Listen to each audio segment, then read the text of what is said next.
Hello বন্ধুরা, সবাই কেমন আছো? ভালো আছো নিশ্চয়ই। আজকে আমার আলোচনার বিষয় উত্তর পূর্বাঞ্চলের বিভিন্ন গুরুত্বপূর্ণ প্রশ্ন। সেটা আমাদের ত্রিপুরার বিভিন্ন এক্সামের জন্য খুবই গুরুত্বপূর্ণ। চলো শুরু করি আজকের প্রশ্ন উত্তর।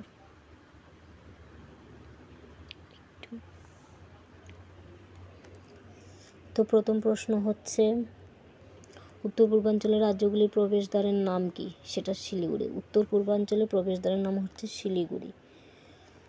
ত্রিপুরা কি নামে পরিচিত? ত্রিপুরা কি নামে পরিচিত? সবুজ উপত্যকা। উত্তর পূর্বাঞ্চলের বৃহত্তম জাতীয় উদ্যান কোনটি?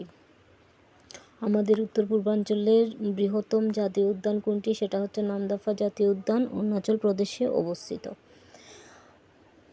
উত্তর পূর্বাঞ্চলের মধ্যে বন্যপ্রাণী সংরক্ষণ কেন্দ্র কোনটি? দিবাং, অরুণাচল প্রদেশে অবস্থিত। উত্তর পূর্বাঞ্চলের বৃহত্তম মঠ কোনটি? তাওয়াং মঠ, সেটা অরুণাচল প্রদেশে অবস্থিত, অরুণাচল প্রদেশ রাজ্যে অবস্থিত। বৃহত্তম শহর, উত্তর পূর্বাঞ্চলের বৃহত্তম শহর কোনটি? গুয়াহাটি। উত্তর পূর্বাঞ্চলের কোন রাজ্যে সাক্ষরতার হার সবচাইতে বেশি? সাক্ষরতার হার, সেটা মিজোরাম রাজ্যে অবস্থিত। সবচেয়ে ছোট জাতীয় উদ্যান উত্তর পূর্বাঞ্চলের মধ্যে, সেটি হচ্ছে কেইবুল লামজাও, মণিপুরে অবস্থিত। উত্তর পূর্বাঞ্চলের প্রাচীনতম তৈলখনি কোথায়? সেটা ডিগবয়ে অবস্থিত। উত্তর পূর্বাঞ্চলের কোন রাজ্যে সাক্ষরতার হার সবচেয়ে কম? সাক্ষরতার হার সবচাইতে কম হচ্ছে অরুণাচল প্রদেশে। উত্তর পূর্বাঞ্চলের কোন রাজ্যে জনঘনত্ব সবচেয়ে কম?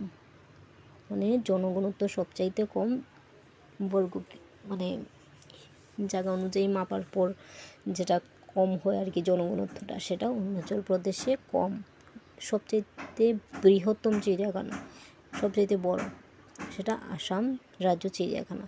পৃথিবীর কোন জায়গায় বছরে সবচেয়ে বেশি বৃষ্টিপাত হয়? পৃথিবীর মধ্যে সেটা বলেছেন, সেটা লক্ষ্য রাখবে। সেটা মৌসিনরাম অঞ্চলে, সেটা মেঘালয়ে অবস্থিত। উত্তর পূর্বাঞ্চলের কোন রাজ্যকে 100% স্বচ্ছ বলে ঘোষণা করা হচ্ছে? সেটা সিকিম, 100% স্বচ্ছ।